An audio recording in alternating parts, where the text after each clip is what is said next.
When people ask USA versus China, who will win, most debates focus on ideology, military strength, or values. Today, let us examine something far more concrete. Who is selected to hold power? How and why they are chosen? What they actually do in office? And when they are required to leave? It might give us some clue or sense who will win. In this opening section, I aim to do only one thing: present some achievements first, without engaging in theoretical arguments. Let's start with the most direct data. In 2001, when China joined the WTO, U.S. GDP was approximately $10.6 trillion, while China's was about $1.4 trillion, a gap of roughly 8 times. By 2023, U.S. GDP had reached approximately $27 trillion, while China's stood at around $18 trillion. Over a period of slightly more than 20 years, China achieved more than tenfold growth, while U.S. growth was far more modest. At the same time, the U.S. national debt continued to reach historical highs throughout these 2 decades, with fiscal deficits becoming almost a permanent feature. It now approaches $38 trillion. Within the same globalized economic cycle, the 2 growth curves diverge dramatically. Here, I deliberately avoid discussing institutional superiority, values, or ideology. As we know, when we confront a problem or conduct an analysis, we often begin by asking the classic 5 W's and 1 H: who, what, when, where, why, and how. Today, let us focus on the who, the highest-ranking officials of these 2 countries. In this section, I will not dissect legal clauses or institutional jargon. I focus on one question: how do officials enter the power system, how are they used, and when are they required to leave? First, we clarify who are highest-ranking officials. In China, this group mainly consists of Central Committee members, about 205 full members; alternate Central Committee members, about 171; Politburo members, 25 of them, including 7 standing committee members. These 7 members are the core power of China. Roughly 400 people form the core decision-making and execution layer, extending into ministries, the military, and provincial leadership. In the U.S., national-level managers come from a 2-party competitive system, mainly including the President and Cabinet, around 20 to 25. Senators, 100. House Representatives, 435. In total, over 500 individuals directly participate in national governance. The key difference is not about numbers, but how people enter and exit the system. China first. In China, entering the top power structure is not a single entry point, but a long and continuous screening process. Empirically, the core age range for provincial ministerial-level officials is consistently 55 to 65. Before reaching that stage, almost without exception, they have passed through county-level administration, municipal leadership, provincial roles, repeated cross-functional rotations, finance, organization, industry, stability maintenance. In other words, they are not chosen in a single year. They are tested layer by layer over 20 to 30 years of administrative practice. Many national leaders have governed local regions, handling fiscal deficits, industrial restructuring, layoffs, emergencies, and regional inequality. My conclusion is simple: they are not elected into the system, they are proven within it. Now, the U.S. The U.S. entry path is fundamentally different. Not like China, there is no governance experience requirements, no matter president, cabinet members, or legislators. President and legislators are elected 1 out of 2 parties, Democrat and Republican. In reality, individuals in their 20s or 30s with little or no experience managing complex systems can directly enter national decision-making through elections. For example, Maxwell Alejandro Frost is an American politician and activist serving as the U.S. representative for Florida's 10th Congressional District since 2023. He was 25-year-old. The problem is not age. It is that the system does not require proof of governing competence.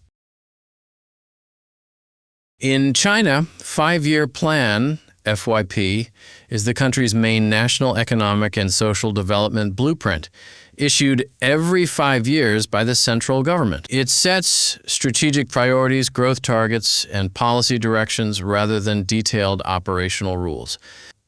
The 5-year plan is a medium-term national strategy that guides China's economic development, industrial structure, technological priorities, social policies, environmental goals, national security, and governance priorities. It functions less like a market forecast and more like a state coordination mechanism. Central Committee members are responsible to define and execute the plan. They are managers of this nationwide project. Local officials are often evaluated based on alignment with FYP goals. The U.S. is the opposite: no plan and no evaluation. U.S. politics revolves around elections, and elections are fundamentally about money. Presidential elections every 4 years. Midterms every 2 years. Policies swing repeatedly with party turnover. In this structure, many legislators focus less on completing projects and more on delivering to donors, coordinating interest groups, raising funds for the next election. This is a money-powered transactional system, not a project management system. China's exit mechanism is a hard cutoff. Top leaders face strict term and age limits, 7 up, 8 down. Central Committee members, top 200 leaders, informal but strongly observed norm known as 7 up, 8 down. Age 67 or younger at Party Congress, eligible to join, up, or remain. Age 68 or older, expected to retire, down. Full withdrawal from public political life. No continued role in policymaking.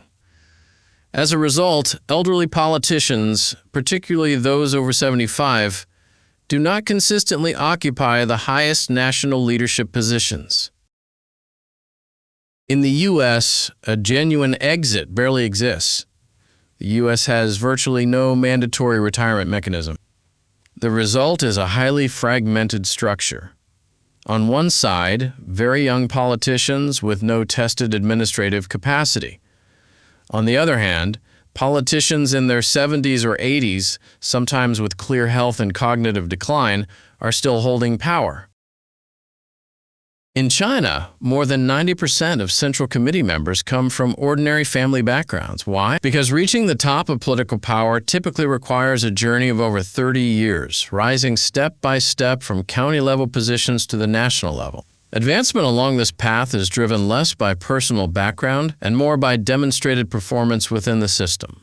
It is a career ladder defined by continuous competition, formal evaluations, and performance-based metrics, KPIs.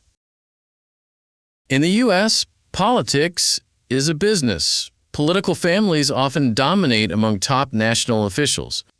Current influential U.S. political families include the Kennedys, with members like RFK Jr. and ambassadors, the Trumps, Donald, Eric, Laura, Ivanka, the Bush's family, the Bidens, President Biden, Hunter, Ashley, and rising figures from established dynasties like the Pelosi's, as new generations carry on legacies with children running for office, maintaining deep roots in Congress and state leadership.